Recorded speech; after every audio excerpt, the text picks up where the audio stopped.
Hello दोस्तों, स्वागत है आप सभी का आपके अपने यूट्यूब चैनल पर। आज की क्लास में मैं आपको वर्गमूल निकालना सिखाने वाला हूं। स्क्वायर रूट कैसे निकाला जाता है, बहुत अच्छा कॉन्सेप्ट है। बस आप लोगों को अच्छे से समझ लेना है, आपसे सभी प्रश्न फिर आसानी से बन जाएंगे। आपको क्या करना है, सबसे पहले आपको देखना है शुरू के 2 अंक देखने हैं। इसमें 9 आ रहा है यूनिट डिजिट। तो सबसे पहले आपको ये चेक करना है कि 9 किसके किसके स्क्वायर में आता है। एक तो 3 के स्क्वायर में आता है और एक 7 के स्क्वायर में आता है, आपको ये पता होगा। उसके बाद जो संख्या बचती है तो आपको ये चेक करना है कि जो ये संख्या है किसके किसके स्क्वायर के बीच में आ रहा है। तो आपको पता है कि 484 होता है 22 का स्क्वायर, ये होता है 22 का स्क्वायर, और फिर होता है 529 होता है 23 का स्क्वायर। ठीक है, 22 का स्क्वायर 484 होता है और 23 का स्क्वायर 529 होता है, और इसी के बीच में ये 515 वाली संख्या है। तो आपको हमेशा क्या करना है, छोटी वाली संख्या, हमेशा आपको छोटी वाली संख्या लेनी है। यानी आपके पास क्या रखना है, 22 रखना है और 22 रखना है। मतलब आपकी संख्या क्या हो गई, 223 और 227 आपके पास संख्याएं दो आ चुकी हैं। ठीक है, एक तो 223 आ गई, एक 227 आ गई। हमेशा आपको छोटी वाली संख्या रखनी है। उसके बाद जो आपने 22 लिया है उससे एक बढ़ाकर आपको उसमें मल्टीप्लाई कर देना है। तो ये हो जाएगा 22 तिहाई 66 और 22 दूनी 44, 6 50, कितना हो जाएगा, 506 आ गया। 22 तिहाई 66 की 6 हासिल 6, 22 दूना 44, 44 6 50 हो गया, 506 आ गया। मल्टीप्लाई करने के बाद आपको चेक करना है कि जो ये संख्या यहां है यह क्या है, 515 है। वो संख्या इससे बड़ी है कि छोटी, क्या है, इससे बड़ी है कि छोटी है ये 515। तो 515 बड़ी है, तो जब यदि बड़ी संख्या यहां अंडर रूट में बड़ी संख्या है तो उसका जो आंसर होगा वो बड़ी संख्या ही होगा। मतलब इसका जो वर्गमूल होगा वो 227 ही होगा। इस तरीके से आप आसानी से स्क्वायर रूट निकाल सकते हैं। बहुत अच्छा कॉन्सेप्ट है, बस आपको एक बार अच्छे से समझ लेना है। अब अगला प्रश्न करते हैं, आपको इसी तरीके से समझाते हैं तो आपको और भी क्लियर हो जाएगा।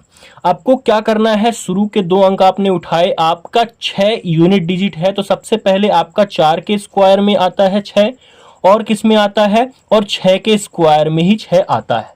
ठीक है, इतना तो सबको पता होगा। उसके बाद जो संख्या बच रही है 237, वो किसके किसके स्क्वायर के बीच में है।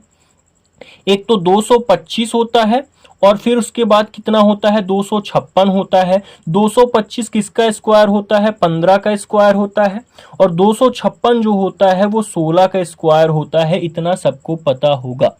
जो 237 है वो 225 और 256 के बीच में है, जो कि 15 और 16 का स्क्वायर है। आपको क्या करना है, हमेशा छोटी संख्या ही लेके चलना है। तो आपने यहाँ क्या रखा, 154 हो गया और 156 हो गया।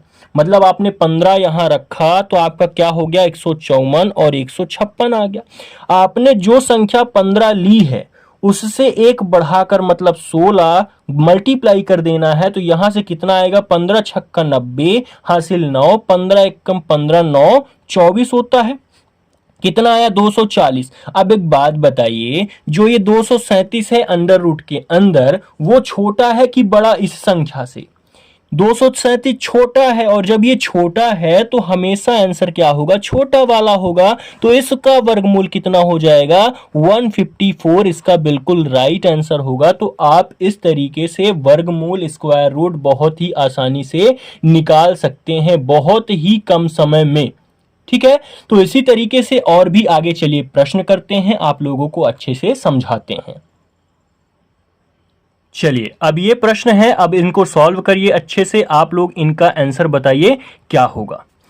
आपने शुरू के 2 अंक पकड़े, क्या आया, 1 आया। तो 1 किसके किसके स्क्वायर में होता है, एक तो 1 के ही स्क्वायर में होता है और एक 9 के स्क्वायर में होता है। इतना तो आपको पता होगा। फिर उसके बाद 835 है, 835 किसके किसके स्क्वायर के बीच में आ रहा है। ये जो 835 है वो किसके किसके बीच में आ रहा है, एक तो 784 के बीच में आ रहा है, और ये 841 के बीच में आ रहा है।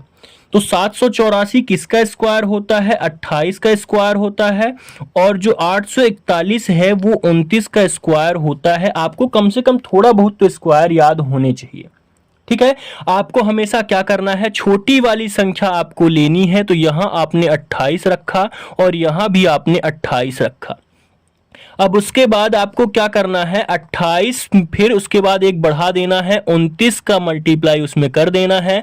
तो आप जब 28 और 29 का मल्टीप्लाई करेंगे तो 28 का 28 में मल्टीप्लाई किया आपने, कितना हो जाएगा, 784 हो जाएगा। और उसमें आप 28 एक बार फिर से जोड़ देंगे तो कितना हो जाएगा, 8 4 12 की 2 हासिल 1, 8 2 10 1 11 हासिल 1 7 1 8, 812 आ रहा है मल्टीप्लाई करने पर। 28 और 29 का मल्टीप्लाई करने पर 812 आया।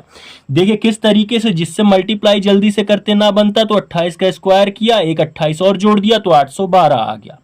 अब एक बात बताइए, 835 जो है वो 812 से छोटा है कि बड़ा है? बिल्कुल बड़ा है। तो जो हमारा बड़ा है वही आंसर होगा, 289 इसका बिल्कुल राइट आंसर होगा। 289 इसका वर्गमूल होगा। आशा करते हैं आप सभी को अच्छे से समझ में आ गया होगा। ठीक है, आगे चलें, इस प्रश्न को करते हैं। इस प्रश्न में देखिए शुरू में कितना है, 4 है।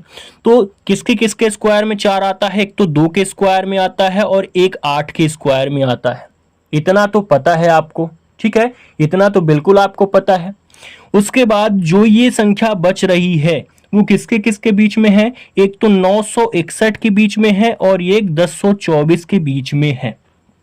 961 जो है वो 31 का स्क्वायर होता है और 1024 जो है वो 32 का स्क्वायर होता है। ठीक है, तो हमेशा आपको क्या करना है, छोटी वाली संख्या लेनी है। तो आपने 31 ले लिया। ठीक है, अब क्या करना है, आपको जो 31 लिया है उससे एक बढ़ा के मतलब 32 का मल्टीप्लाई कर देना है। तो 31 का स्क्वायर कितना होता है, 961, और उसमें आपको 31 जोड़ देना है फिर से। तो ये हो जाएगा 2 6 3 9 और ये 992 हो जाएगा। अब एक बात बताइए, ये जो है 1011 वो 992 से ज्यादा है कि कम है? बिल्कुल ज्यादा है। तो आपका जो राइट आंसर होगा वो कितना हो जाएगा, 318। 318 इसका वर्गमूल होगा। इस तरीके से आप आसानी से ऐसे प्रश्नों को सॉल्व कर सकते हैं, आप वर्गमूल निकाल सकते हैं। अब आशा करते हैं आप सभी को ये तरीका अच्छे से समझ में आ गया होगा। अब लास्ट क्वेश्चन करते हैं। अब आपको सारी चीजें समझ में आ चुकी होंगी। देखिए 6 है तो 6 किसके स्क्वायर में आता है, 4 के स्क्वायर में आता है और 6 के स्क्वायर में आता है। जो 605 है वो किसके किसके स्क्वायर के बीच में है, 576 के बीच में है और 625 के बीच में है। जो कि ये किसका स्क्वायर होता है, 24 का स्क्वायर होता है और ये 25 का स्क्वायर होता है। यहां से जब देखिए छोटी वाली आपको संख्या लेनी है तो आपने 24 रखा और यहां भी 24 रखा। उसके बाद जो आपने 24 लिया है उसमें एक बढ़ा के मतलब 25 का मल्टीप्लाई करना है। तो 25 का आपने मल्टीप्लाई किया तो 25 चौको 100 हासिल 10, 25 दूनी 50, 10 60 कितना आ गया, 600 आ गया। तो यहाँ एक बात बताइए, ये आपका 605 है और यहाँ 600 है, तो ज्यादा कौन सा है, 605 आपका ज्यादा है। तो हमेशा आपका जो आंसर होगा वो बड़ा वाला हो जाएगा। मतलब इसका वर्गमूल कितना हो जाएगा, 246 इसका वर्गमूल होगा। आप आसानी से अब ऐसे वर्गमूल निकाल सकते हैं। आशा करते हैं आप सभी को ये सारी चीजें समझ में आ गई होंगी कि वर्गमूल कैसे निकाला जाता है। आपको कॉन्सेप्ट भी अच्छा लगा होगा। तो यदि आपको अच्छे से समझ में आ गया है तो आप क्लास को लाइक कर दें और हमारे चैनल को सब्सक्राइब करना बिल्कुल ना भूलें, क्योंकि डेली आप लोगों के लिए बहुत अच्छा से अच्छा कॉन्सेप्ट आप लोगों के लिए लाया जाता है। तो आप हमारे चैनल को सब्सक्राइब जरूर करें और इस क्लास को लाइक कर दें।